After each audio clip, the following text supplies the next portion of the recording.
Hey guys, in this video we are talking about my favorite add-on in the auto detailing industry, and we're talking about how you can do it and add on this particular service to pretty much any detail that needs it with absolutely no skill, no particular talent, no extra money, and how you can increase your profitability by doing this really simply. And that is, of course, headlight restoration, as you guys could probably guess from the beginning of this video. So I want to talk not only about the physical part of headlight restoration, but also the business aspect of it here. Before we get into the business aspect of it, I wanted to let you guys know down below in the YouTube description box is a link to my free guide on exactly how to start your auto detailing business for under $500. So for those of you who are beginning or even just been in the business for a while, but you want to get an update on the exact tools and products that you need as a sort of fundamental foundation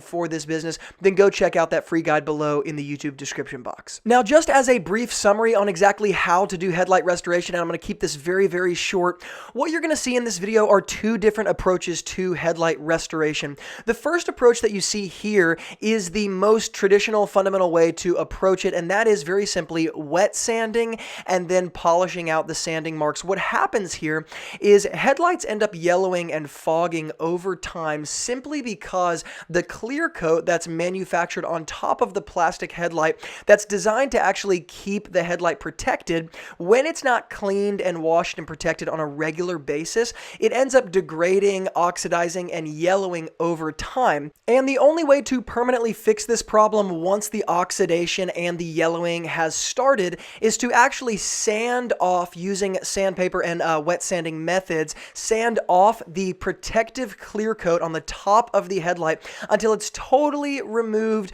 and then you want to very simply move up and up and up in your grit of sandpaper so that those sanding marks get smaller and smaller, and then you're going to polish out the small sanding marks. Generally speaking, you can polish out sanding marks around 2,500. Some people like to polish up to 3,000 grit. Some people even polish as low as 2,000 simply because they're using a rotary polisher and a wool pad with a particular type of compound, which is what I'm doing in this video. I'm actually only going to go up to 2,500. A good analogy and a way that you can think about this process is when a girl is getting her nails done at a salon. At a salon, when the person is kind of stripping the person's nails or fingernails down, what ends up happening is they first of all clean it, and then they take this little, what you might call like sanding paper, and they'll literally sand down the top layer of your nail. And the reason they're doing that is because if they can sand down the entire surface of the nail,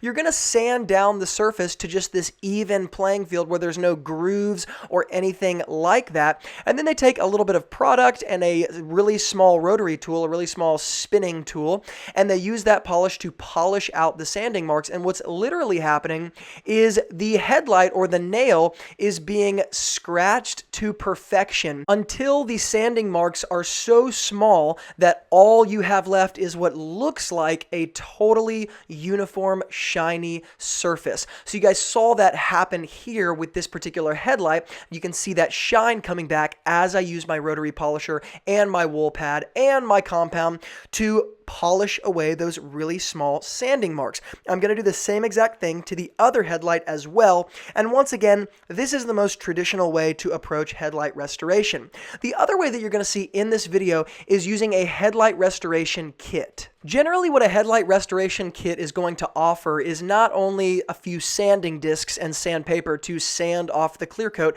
like we said, but they'll also offer some sort of product or wipe or towel that will basically serve as a substitute clear coat after you get done sanding off the manufacturer's clear coat. This way, your headlight is protected after you get done removing the protection that is, of course, yellowed and marred. And I'm going to hook up the headlight restoration kit that I'm using in this video below in the YouTube description box, as well as all of the other products and tools that you see used here. So if you guys want to see the products and tools that I use to actually restore headlights permanently, go below in the YouTube description description box. All of those things will be listed out, but you guys will see how I use the kit to do this just as easily as this traditional method. It really just depends on whatever approach I want to take at any given time that will determine which one I end up taking. Now, to talk about the business side of headlight restoration just a little bit more, there's a few things I want to highlight. The first thing I want to highlight is that headlight restoration takes very, very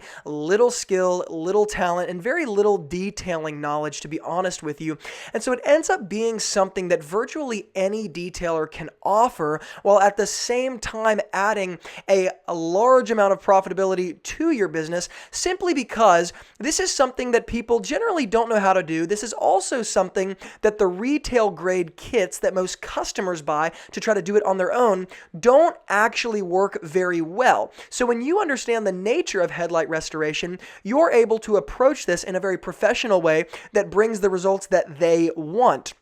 One of the things that you'll find is that many customers, when they know you offer headlight restoration, will actually tell you the story of why they need you to do it because they tried to do it themselves and it didn't work. This is another reason why I love adding on this service in the detailing world, because people, generally speaking, get so disappointed with the results they were able to bring that it's actually really easy to overshock the customer when you get done perfecting the headlights for them, because they were so disappointed and kind of groomed to think that it was not going to be a permanent fix and they really couldn't fix this yellowing, marring problem. When you're able to fix it perfectly because you understand the nature of headlight restoration, like I just described, you end up really over-delivering in the customer's eyes. And any service like this that is fairly easy to over-deliver on is something that you are going to want to make a priority in offering in your detailing world. So not only does it take very little skill, very little time to learn, and very little detailing experience and knowledge,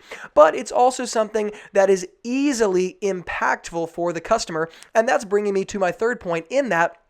this is a service that I would call low time, low energy, but high impact. You might think of it as low cost, high impact. And while yes, it's low cost as far as a money economical point of view is concerned, it's also low cost when it comes to product, when it comes to time, when it comes to skill. So when you can have a low cost, high impact service, it's one of those things that needs to be prioritized because it's a very, very easy way to build reviews, build a reputation, build a great relationship with the customer, and ultimately add value to the customer's vehicle and to the service you're providing. And so there's a really just win-win all the way around when it comes to this type of thing. In the detailing world, people who are beginning in the business, or even who have been in the business for a while, I've noticed they make a habit out of prioritizing services and particular detailing things that end up having a high, what I call, disappointment rate with the customer. So to just give you a physical, real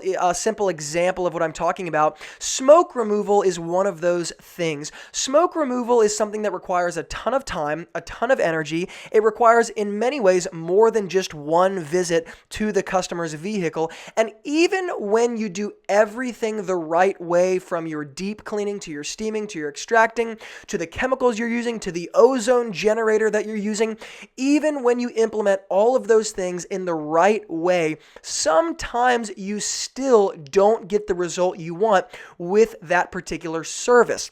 It's for that reason that I always wonder why detailers prioritize things that are what I call high disappointment rate services with the customer, when you could be flooding your schedule with things that are easily impressionable with the customer in a positive way, low cost, high impact. Another one of these, what I would call high disappointment rate services with the customer, exists inside of paint correction. While paint correction is, of course, something that you want to understand as you get deeper into things like ceramic coatings and, of course, scratch removal, all of those things are fantastic. But paint correction can easily become something that is a high disappointment rate thing to the customer, simply because their idea and reality when it comes to what they want their car to look like is so far away from the finished result of what a simple paint correction often brings, especially when you're dealing with a daily driver, that it becomes not only difficult to communicate with the customer what they should expect, so it's already a lose from the beginning simply because it's difficult to set expectations, But it is simply difficult to manifest in words what should be expected and not expected when it comes to paint correction. And yet, just like smoke removal and other what I would call high disappointment rate services, detailers, especially in the beginning stages, are often really quick to rush into those things because it seems more prestigious, more complicated, and all of those things. While I appreciate smoke removal and, of course, paint correction in their proper place, when it comes down to running a simple, profitable auto detailing business that makes money, that makes recurring revenue, oftentimes the simple services and the simple approaches are the best. And that is why I'm highlighting headlight restoration, because anyone can do it. It's low cost, high impact, and it is a way that you can instantly add income and increase profitability to your business. Now, guys, I just want to reiterate really quickly. Below in the YouTube description box, before you click away, grab that free guide to starting your auto detailing business for under $500, because it's going to shorten your learning curve and you guys will not have to take the 10 years of learning curve and mistakes that I had to take to learn how to operate this business well. As always, guys, if you like the content here being put out by Wilson Auto Detailing, then hit the subscribe button and tap the bell icon so you get notified when I publish future videos. Thank you guys so much for watching, and as always, from Luke here at Wilson Auto Detailing, keep working hard, and I will see you guys in the next video.